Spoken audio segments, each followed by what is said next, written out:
He was certain his marriage was ending the night he followed her into the snow, not because of a message on her phone or lipstick on a collar, but because of silence, the kind of silence that grows between two people who used to share everything. He watched her pull her coat tighter, glance around, and disappear into the winter darkness, and in that moment, one thought froze his blood stronger than the cold. She was cheating on him. What he didn't know was that every step she took that night was meant to keep him alive. Winter had always made everything sharper. Sounds carried farther, lights looked colder, even thoughts seemed heavier. Their city was wrapped in snow for the third month in a row, streets lined with dirty white piles, breath turning into fog the second you stepped outside. Inside their apartment, the radiators hissed and knocked, but the warmth never quite reached his bones. He had been tired for weeks. Not the kind of tired that sleep fixes, but a deep exhaustion that sat behind his eyes. He blamed work, blamed winter, blamed age, even though he wasn't old. He did not blame his heart, because it had never crossed his mind that something inside him could be quietly failing. His wife noticed, though. She noticed everything. The way he stopped going for evening walks, the way he rubbed his chest when he thought she wasn't looking, the way his jokes became shorter, his patience thinner.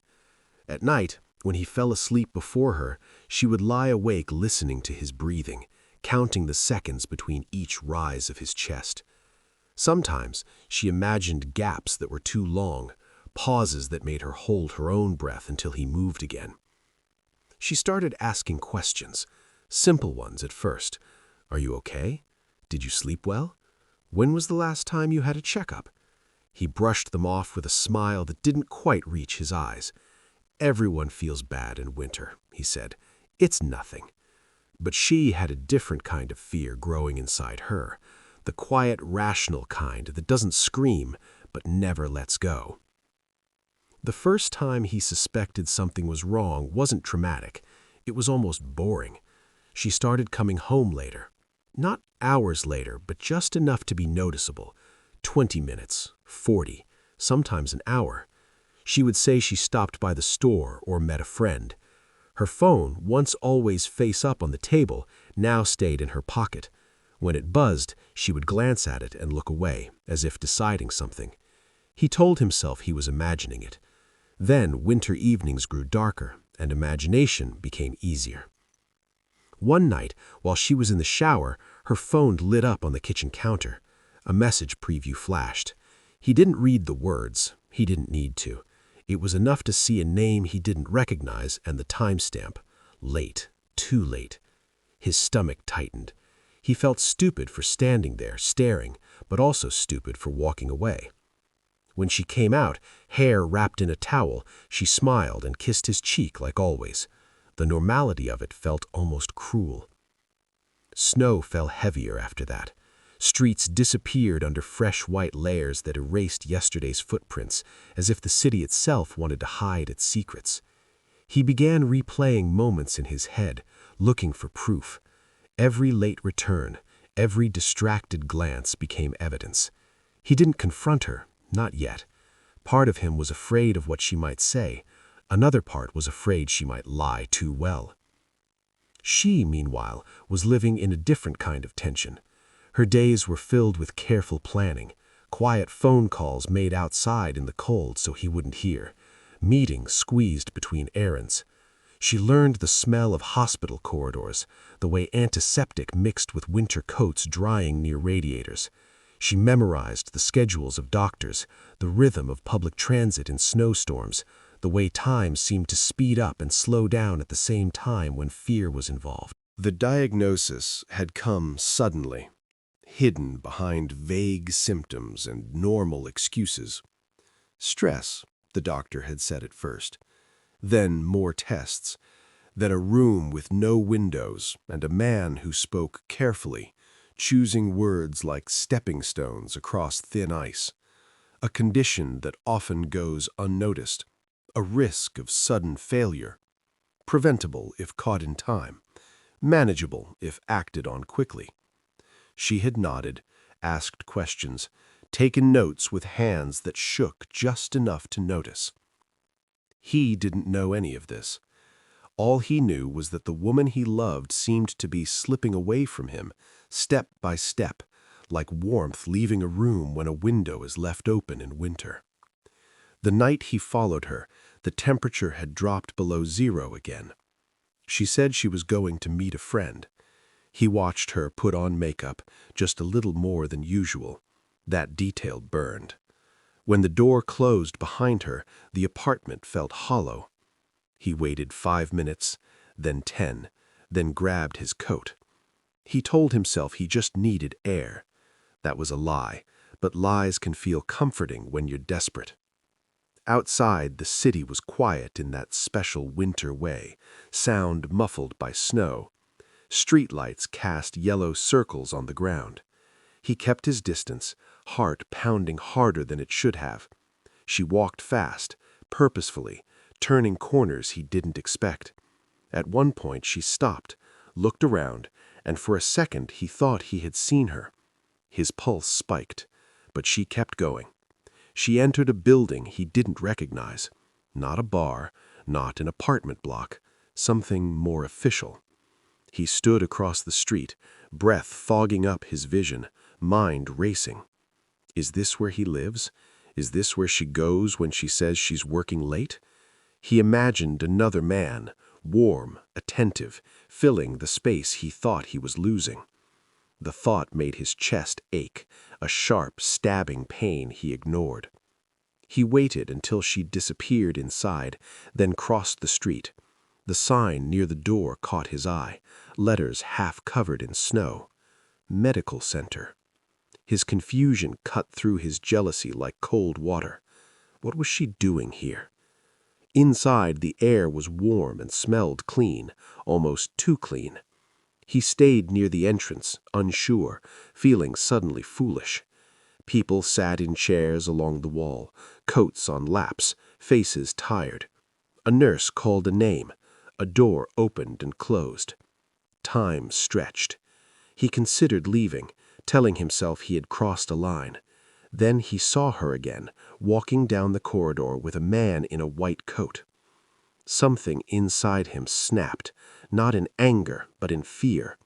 The stories he had built in his head collapsed, replaced by 1,000 worse possibilities. He followed at a distance until they entered a room and the door closed. He didn't confront her that night. He went home and waited, sitting in the dark, watching snow slide down the window like slow tears. When she finally returned, her cheeks red from cold, eyes tired, she looked at him as if measuring something. He almost spoke, almost asked, but the words stuck. She smiled weakly, said she was exhausted, and went to bed. Days passed in a strange truce. He said nothing, she said little. The tension between them thickened, invisible but heavy. He noticed his body betraying him more often, dizziness when he stood up too fast, pain that came and went. One morning he collapsed in the kitchen, not fully, not dramatically, but enough to scare him. She rushed to his side, panic breaking through her carefully controlled calm. That was the moment everything changed. The secrets, the misunderstandings, the silent accusations all crashed into reality. She insisted on taking him somewhere. He protested, joked, tried to downplay it. She didn't listen. Her voice was steady, but her hands trembled as she helped him into his coat. The hospital looked different when you entered as a patient, not a spy. Lights too bright, floors too shiny, time distorted by waiting. Tests followed, one after another. He saw the doctor's face shift, the careful neutrality cracking. He heard words that sounded unreal. Risk, immediate action, surgery. When she finally told him everything, it wasn't dramatic. No shouting, no tears at first. Just quiet truth, spoken in a small room while snow fell outside the window. She told him about the late nights, the phone calls, the meetings. about how she didn't want to scare him before she knew for sure, about how she had been planning, learning, preparing for the worst while hoping for the best. He felt foolish, ashamed, relieved, terrified, all at once. The story he had told himself about betrayal dissolved, replaced by something heavier, the realization that love doesn't always look the way we expect it to. Sometimes it looks like secrecy.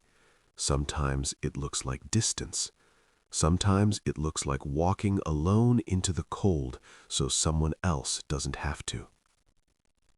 The surgery happened during a snowstorm.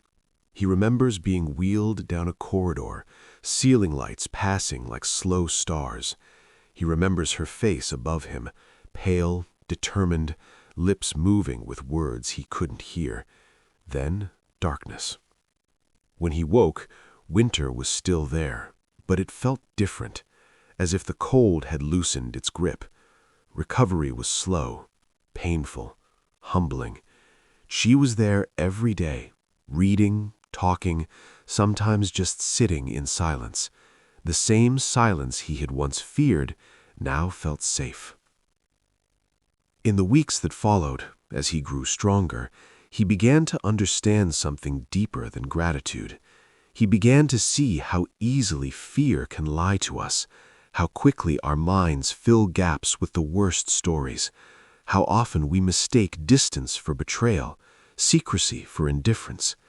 He thought about all the moments he could have asked, could have trusted, could have listened. Winter eventually loosened its hold on the city. Snow melted into gray water that ran along the streets. People walked faster, lighter. Inside him, something had shifted too. He was alive because someone loved him enough to be afraid, enough to act, enough to carry a burden alone. If there is one thing this story leaves behind, it's a quiet question worth holding on to. How many assumptions do we make when we don't know the full story? How often do we choose suspicion over curiosity, fear over conversation? And how many acts of love go unnoticed because they don't fit the shape we expect? Sometimes the person you think is breaking your heart is actually protecting it. Sometimes winter hides not betrayal, but preparation. And sometimes life is saved not by grand gestures, but by silent ones, carried out in the cold, step by careful step.